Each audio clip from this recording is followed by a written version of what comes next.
Hai semuanya, perkenalkan nama saya Sinta Eltrisandada dengan NIM 1902-2001-27 Universitas Merdeka Malang, Fakultas Ekonomi dan Bisnis.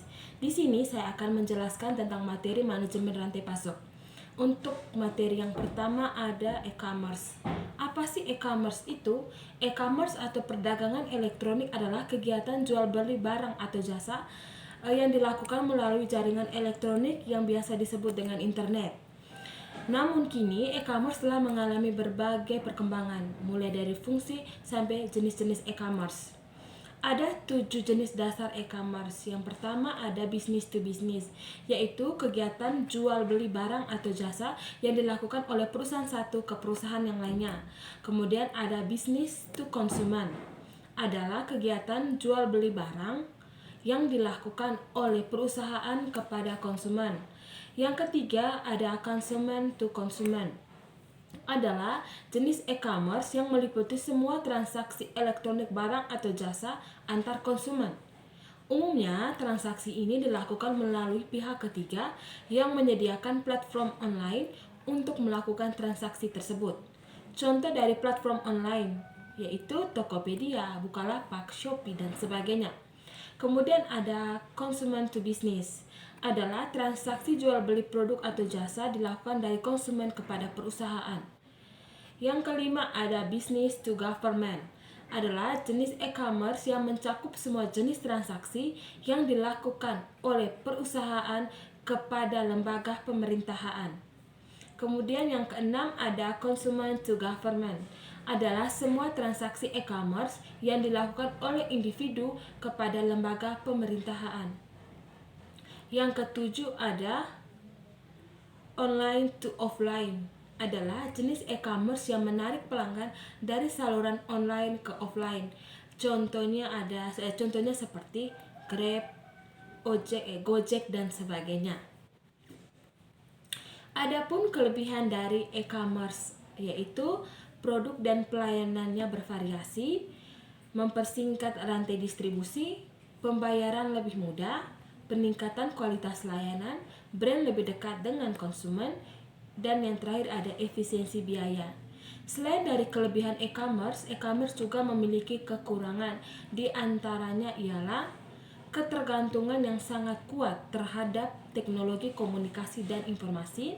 Kemudian ada kurangnya undang-undang yang memadai untuk mengatur e-commerce, hilangnya privasi, dan yang terakhir dan yang paling terpenting biasanya kualitas produk yang dijual belum tentu sama dengan yang ada di gambar dengan produk aslinya.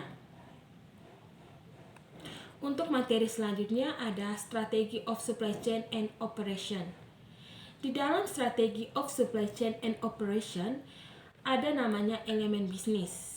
Elemen bisnis dibedakan atas dua, yaitu struktural dan infrastruktur.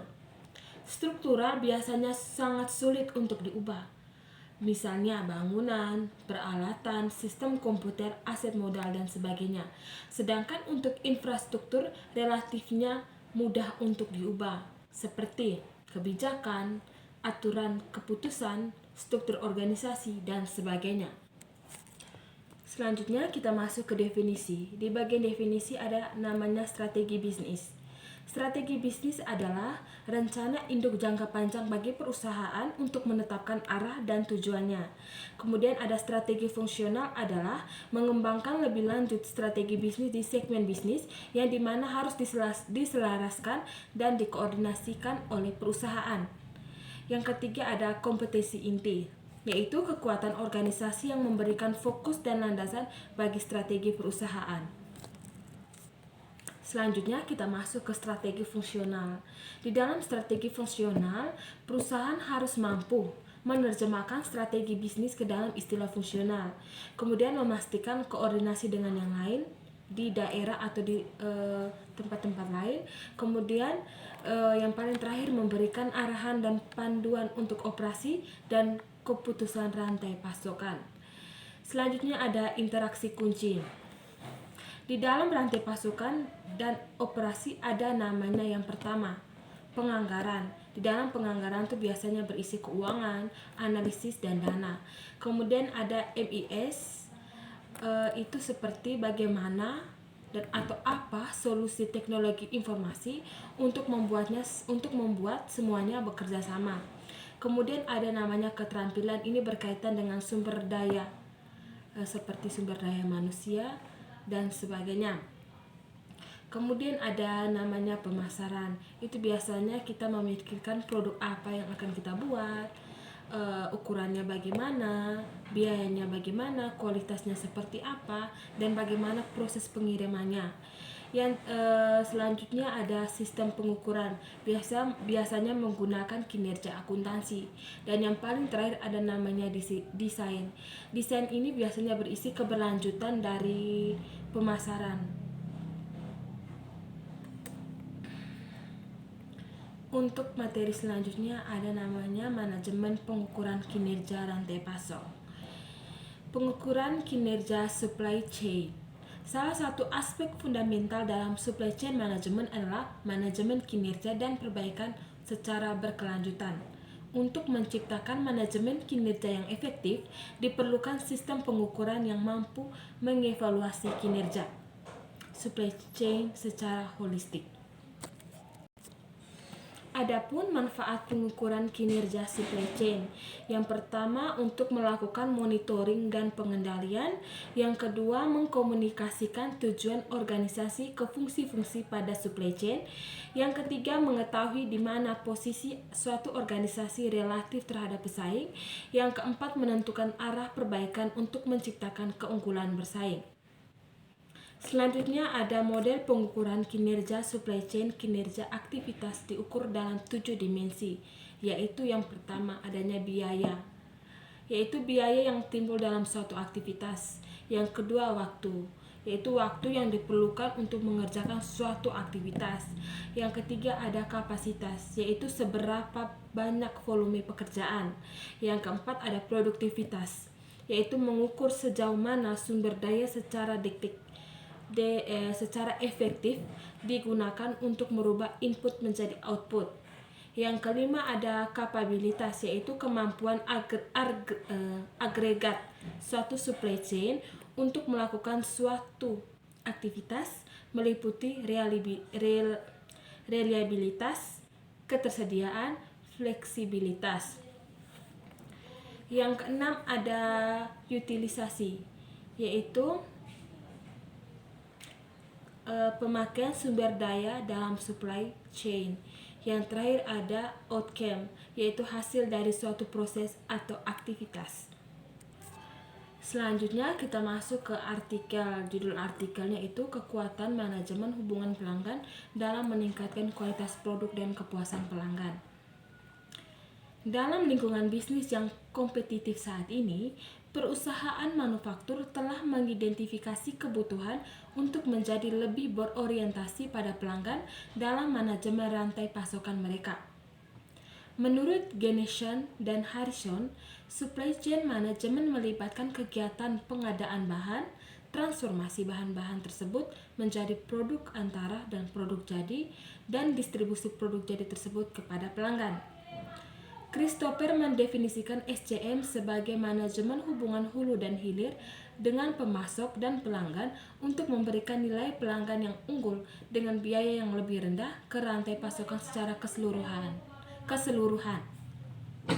SCM terdiri dari fungsi-fungsi seperti perencanaan distribusi, peramalan permintaan, pembelian, perencanaan kebutuhan, perencanaan produksi, pergudangan, penanganan material, inventaris, pengemasan, pemrosesan pesanan, dan transportasi dan sebagainya. Semua fungsi ini dianggap sebagai fondasi SCM dalam lingkungan bisnis saat ini. Dengan meningkatnya persaingan global, perusahaan manufaktur harus lebih terlibat dalam bagaimana pelanggan mereka melakukan bisnis untuk bertahan hidup karena persaingan yang ketat. Mereka perlu berfokus pada proses terkait pelanggan yang berdampak pada peningkatan kualitas produk dan kepuasan pelanggan. Manajemen hubungan pelanggan di SCM adalah cara berpikir yang sama sekali baru dan mencakup integrasi visi, budaya, dan strategi untuk melayani pelanggan dengan kualitas tinggi, biaya rendah, dan waktu pengiriman yang singkat. Meningkatnya persaingan global, tuntutan pelanggan akan kualitas produk yang lebih tinggi, pilihan produk yang lebih banyak, dan layanan pelanggan yang lebih baik sambil berusaha menahan biaya. Idealnya, CRM diimplementasikan di seluruh rantai pasokan dengan sinyal bergerak mundur dari pelanggan hingga kembali ke bahan baku paling dasar. Meningkatnya biaya untuk menarik pelanggan baru saat ini telah menyebabkan banyak perusahaan manufaktur di Malaysia mengadopsi strategi kerjasama dan hubungan timbal balik dengan pelanggan, meminimalkan pemborosan dan catatan, meningkatkan kualitas produk untuk mempertahankan atau meningkatkan kinerja dan kepuasan pelanggan. Inti dari artikel ini yaitu ingin memberitahu kepada organisasi bahwa memberikan produk atau layanan yang berkualitas kepada pelanggan tidaklah cukup. Namun, untuk menjadi sukses, organisasi harus berusaha untuk membangun dan memelihara hubungan yang solid dengan pelanggan, mitra, dan pemangku kepentingan. Perusahaan mengalokasikan sumber daya yang signifikan untuk pengukuran dan peningkatan kepuasan pelanggan. Pelanggan mencari keadilan dengan penyediaan produk atau layanan. Jika mereka merasa bahwa mereka telah membayar harga yang setara dengan kualitas yang mereka terima, yaitu menurut mereka tidak apa-apa. Namun, jika kualitas pembelian mereka berada pada titik ekstrim atau kurang dari atau lebih besar dari yang mereka harapkan, maka pelanggan merasa termotivasi untuk mendapatkan kembali keseimbangan dalam persamaan pembelian dan penjualan. Dan lebih intinya di dalam artikel ini bagaimana SCM ini sangat berpengaruh. Kemudian kita masuk ke artikel selanjutnya, ada pengaruh manajemen hubungan pemasok terhadap kinerja rantai pasokan pada semen Bamburi, Mombasa, Kenya.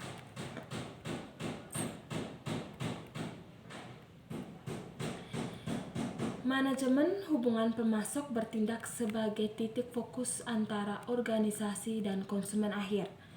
Organisasi yang memiliki masalah dengan jaringan atau saluran rantai pasok, mereka dapat mengadopsi praktik manajemen hubungan pemasok untuk meningkatkan efisiensi rantai pasokan mereka. Hooks dan Jonathan menyatakan bahwa rantai pasokan yang tidak efisien adalah penyebab utama kinerja organisasi yang buruk.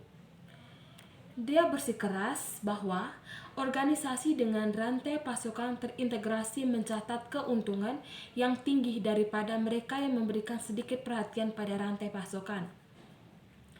SRM memungkinkan untuk mengembangkan dan pemeliharaan hubungan strategis dengan pemasok utama dan memaksa perusahaan untuk mengadopsi cara berpikir baru tentang rantai pasokan dan transparansinya. Bamburi Cement Limited merupakan anak perusahaan dari Lafarge. Ini dimulai pada tahun 1951 dengan pabrik pertamanya yang berlokasi di Mombasa memulai produksi pada tahun 1954. Ini adalah produsen semen terbesar di Kenya, menikmati dominasi lokal baik dari segi produksi dan pangsa pasar. Ini memiliki 3 anak perusahaan aktif, yaitu Hima Cement Limited, Bamburi Special Product Limited, dan Lafarge Ecosystem Limited. Selain itu memiliki rehabilitasi tambang terkenal di dunia, Hiller Park. Bamburi Cement Limited memiliki sejumlah produk berkualitas tinggi di pasaran, antara lain semen merek Power Plus, Bamburi Blocks, Power Max, dan Ngufu. Selain itu, mengutamakan keselamatan dalam semua operasinya. Masuknya pemain baru ke sektor semen menggerogoti profitabilitas pangsa pasar pemain maupun seperti Bamburi Cement Limited. Di sektor semen Afrika Timur, perkiraan pangsa pasar domestik jelas menunjukkan bahwa Bamburi Cement Limited memilikinya.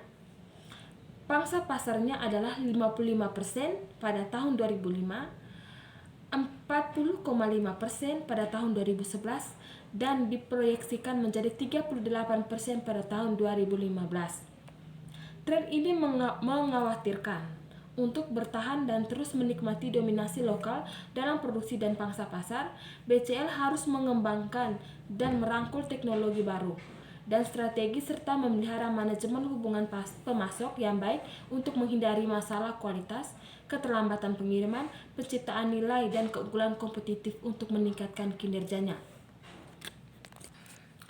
Jadi, inti dari dua artikel tersebut bagaimana SCM berpengaruh kepada jalannya suatu perusahaan. Semakin baik SCM, maka semakin baik perusahaan tersebut. Dan jika perusahaan tidak menerapkan SCM yang baik, maka perusahaan tersebut akan mengalami kemunduran seperti yang dialami oleh Semen Bamburi Mombasa, Kenya. Sekian dan terima kasih.